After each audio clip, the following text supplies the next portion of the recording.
Hey guys, welcome back to a new video. In this video, we'll continue with History Chapter 3, The Impact of British Rule in India. इस chapter में हम ये पढ़ेंगे कि British rule के क्या प्रभाव पड़े इंडिया पे। इस चैप्टर में 4 सब डिविजन्स हैं, उसमें से हम पहले सब डिवीज़न पढ़ेंगे जिसमें है administrative and judicial system, civil service, judicial system, police system, military system. Administrative system मतलब प्रशासनिक प्रणाली, जुडिशियल सिस्टम मतलब अदालती प्रणाली। अब हम देखेंगे पहला paragraph. The British East India company fulfilled its commercial needs in the beginning as a trade company. अब ब्रिटिश ईस्ट इंडिया कंपनी की जो पैसे की भूख थी, उन्होंने एक कंपनी बना के उसे फुलफिल कर ली। अब on observing the fractural political landscape of India wherein hundreds of ruling dynasties were competing with each other, the British thought of exploiting the situation to further their political consolidation।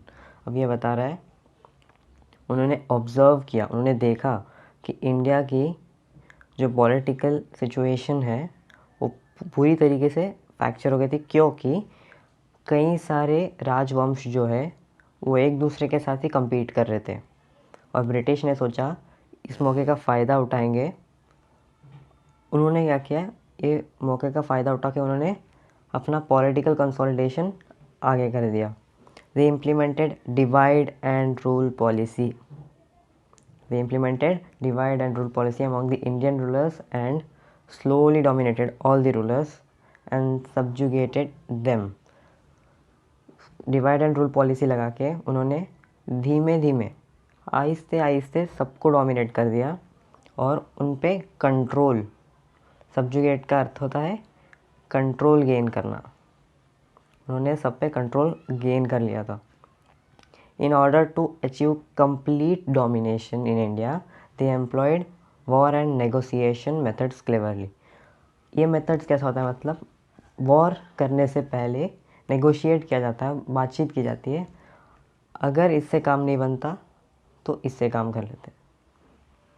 After getting India under control by employing various clever means, अपनी बुद्धि का प्रयोग करके उन्होंने control gain कर लिया था। British thought of strengthening there hold, पकड़ में तो आ गई थी लेकिन पकड़ मजबूत नहीं थी। उन्होंने सोचा पकड़ मजबूत करेंगे, तो उन्होंने क्या किया, India was devoid of one nation concept. उन्होंने क्या किया, हम एक नया कंसेप्ट डालेंगे, वन नेशन कंसेप्ट, एक राष्ट्र concept. Was scattered into various kingdoms, कई सारे किंगडम्स में बता दिया गया। The British integrated the whole India under one administrative and political structure. ये एक प्लस पॉइंट है ब्रिटिश रूल का कि उन्होंने पूरे के पूरे जो इंडिया है, कई सारे राजवंश उन सबको हरा के वन नेशन कंसेप्ट ला दिया, जिससे पूरी की पूरी जो एडमिनिस्ट्रेटिव एंड पॉलिटिकल स्ट्रक्चर जो है एक नेशन में आ गई, एक ही चीज़। अब इसमें एजुकेशन, शिक्षा, जुडिशरी, अदालत, लैंड टैक्स, टैक्सेस, ट्रेड, व्यापार, एग्रीकल्चर, खेती और कई सारे जो एक्टिविटीज़ है वो रेगुलेट किए गए थे, सुपरवाइज किए गए थे अंडर वेरियस लॉज, कई सारे लॉज और एडमिनिस्ट्रेटिव सिस्टम्स के अंदर उनको रेगुलेट किया जाता था। This brought a new structure to India, ये इससे एक नया स्ट्रक्चर आ गया। While implementing all this measures they never forgot to protect their financial interest. पहले की तरह ही उनको पैसों से मतलब था, इन सब कुछ में उनको उतना कुछ इंटरेस्ट नहीं था लेकिन फिर भी फाइनेंशियल इंटरेस्ट पहले था। The British East India company implemented various administrative experiments in order to achieve a new order in India. Administrative experiments किए गए थे नए ऑर्डर लाने के लिए। एडमिनिस्ट्रेटिव एंड जुडिशियल सिस्टम, इसमें आता है पहला सिविल सर्विस, जिसे हम हिंदी में कहते हैं सिविल सेवा। Lord Cornwallis introduce the administration of civil services. Civil services चालू की गई थी लॉर्ड कॉर्नवालिस, इनका नाम याद रख लीजिए, name to be remembered, Lord Cornwallis. The system of appointing employees for the purpose of trade was done by East India company from the beginning. शुरुआत से ही जो एम्प्लॉयज़ थे ट्रेड के, ईस्ट इंडिया कंपनी उन्हें अपॉइंट करती थी। The company also provided permission to private workers to trade. Private workers को भी उन्होंने ट्रेड की परमिशन दे दी ब्रिटिश ने। अब by using these opportunities employers made money became corrupt through illegal means. इससे जो एम्प्लॉयर्स जो थे उन्होंने इलीगल तरीके से पैसे बना लिए और वो करप्ट हो गए। अब इन सब की खबर तो उनको भी आ गई थी, तो इसे कंट्रोल करने के लिए 1773 में गवर्नमेंट ऑफ इंग्लैंड ने रेगुलेटिंग एक्ट डाला इंडिया में। अब इसका मेन एम जो था, regulating act was the name suggest enforce control करने के लिए ये रेगुलेटिंग एक्ट ऑफ 1773 लाया गया था। 1800 में लॉर्ड कॉर्नवालिस ने फोर्ट विलियम कॉलेज खोला कलकत्ता में। फोर्ट विलियम, ये वही फोर्ट है जो चैप्टर 1 में हमने पढ़ा था। सुल्तानवती, कलिकत्ता और गोविंदापुरम जो 3 गांव जो खरीदे थे कलकत्ता के बाजू में, ये वही फोर्ट वाला कॉलेज उन्होंने स्थापना की थी for benefit of people aspiring to join civil service. Civil service में जाने के लिए उनको एस्पायर करने के लिए कॉलेज खोला गया था। The initiation did not find support from the directors of East India company. Directors ने सपोर्ट नहीं दिखाया। As a result all the appointments 1853, college की स्थापना 1800, 53 ईयर्स तक जो भी अपॉइंटमेंट्स थे वो डायरेक्टर्स करते थे। From 1853 onwards the appointment for civil services were done through competitive exams through किए जा रहे थे। This did not benefit Indians much, इससे इंडियंस को ज़्यादा कुछ फ़ायदा नहीं हुआ। The British continue to suspect the efficient of Indians, उनको अभी भी एफिशिएंसी पे डाउट था, इंडियंस के एफिशिएंसी पे डाउट था। Lord Cornwallis argued all the natives of Hindustan are completely corrupt. Lord Cornwallis ने ये कहा था हिंदुस्तान के सभी निवासी करप्ट हैं। As a result only lower grade jobs were given to Indians,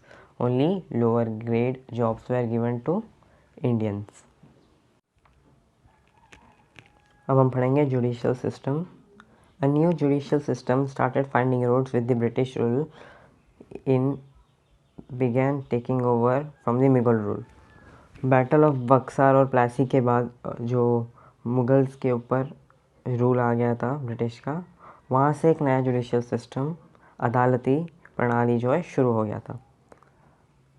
after the battle of Buxar the Mughal emperor Shah Alam handed over Deewani rights, the authority to collect land taxes to the British। Deewani rights जो है शाह आलम ने Britishers को दे दी थी। With this dual government came into effect, dual government Robert Clive came into effect in Bengal reason.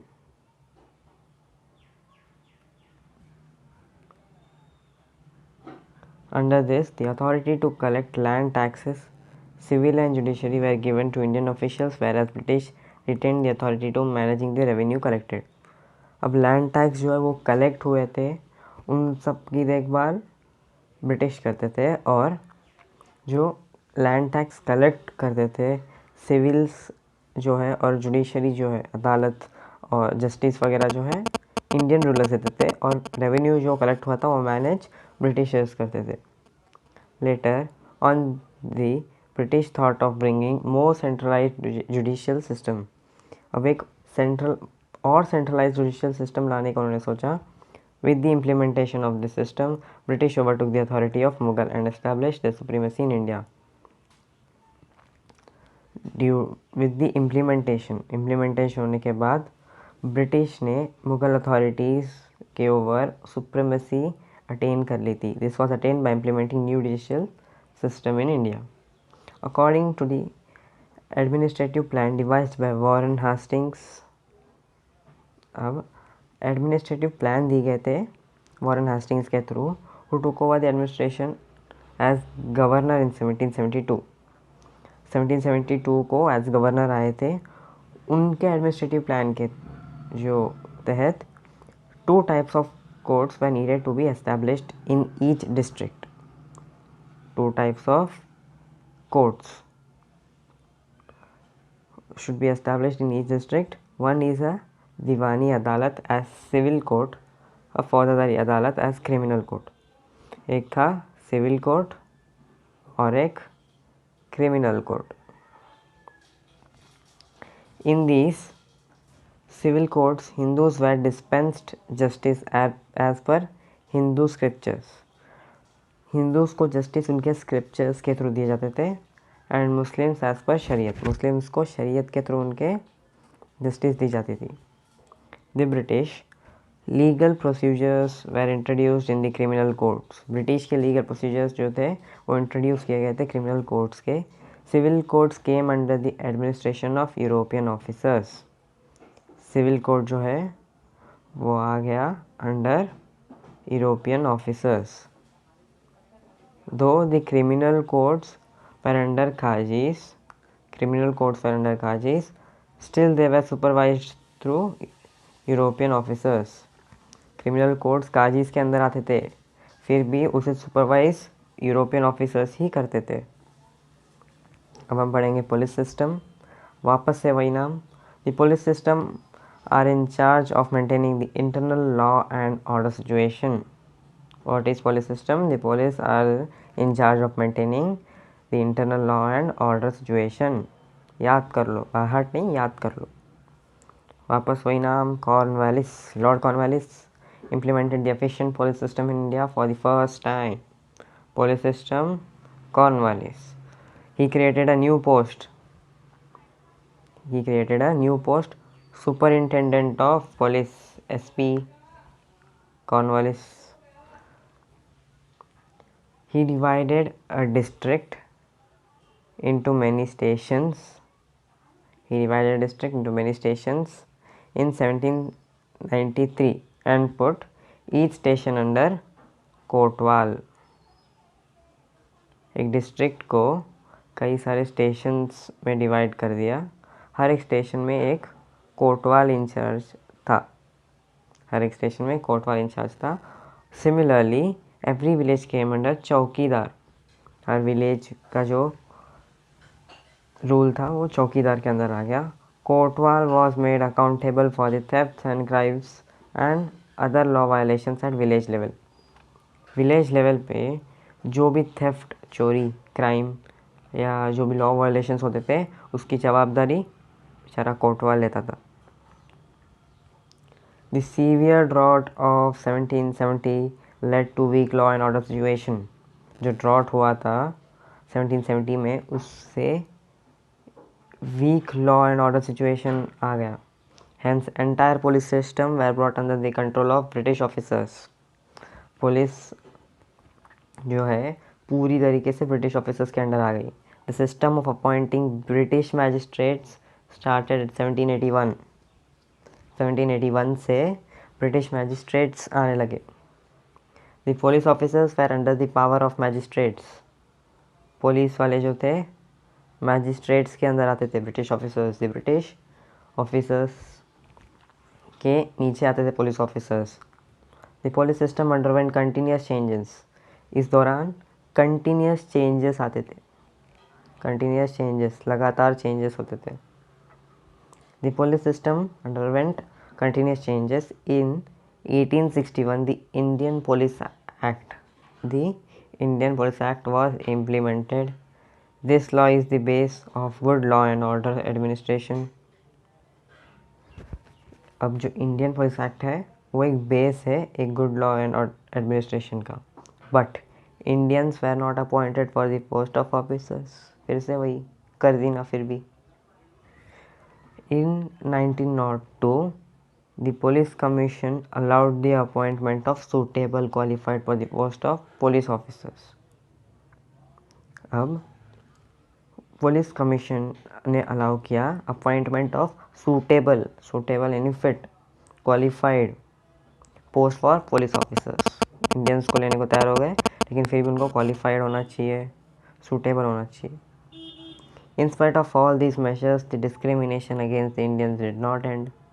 फिर भी चिढ़ते थे हमसे, जेलस, क्या करें। लास्ट जो है military service, military system, the military was the base of administration during the British rule.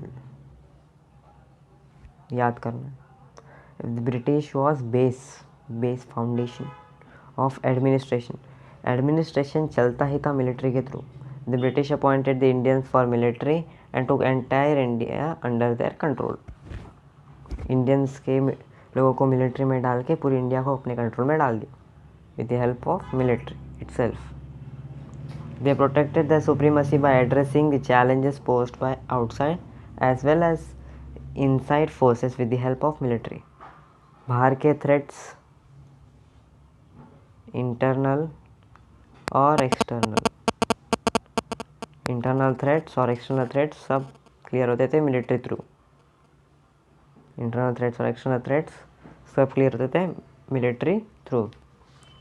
The Indians could reach the rank of सूबेदार। Indians की जो मैक्सिमम बेस्ट रैंक जो है वो है सूबेदार, the highest post available to them. Most of the Indians were coolie soldiers, कूली सामान उठाते थे। The British government accepted the recommendations of Peel commission in 1857। Peel commission जो आया 1857 में, based on these recommendations the military system was redesigned. अब British government ने जो है एक रिकमेंडेशन, पील कमीशन का एक रिकमेंडेशन उन्होंने एक्सेप्ट किया जिसके थ्रू मिलिट्री सिस्टम को रीडिज़ाइन किया गया। आज के वीडियो में इतना ही। नेक्स्ट वीडियो में पार्ट 2 में हम पढ़ेंगे द लैंड टैक्स पॉलिसीज़। अभी के लिए चैनल सब्सक्राइब कर दो, वीडियो लाइक कर दो, बेल नोटिफिकेशन को ऑल पे रख दो, अगली वीडियो आप पे पहुंच जाएगी। Thank you.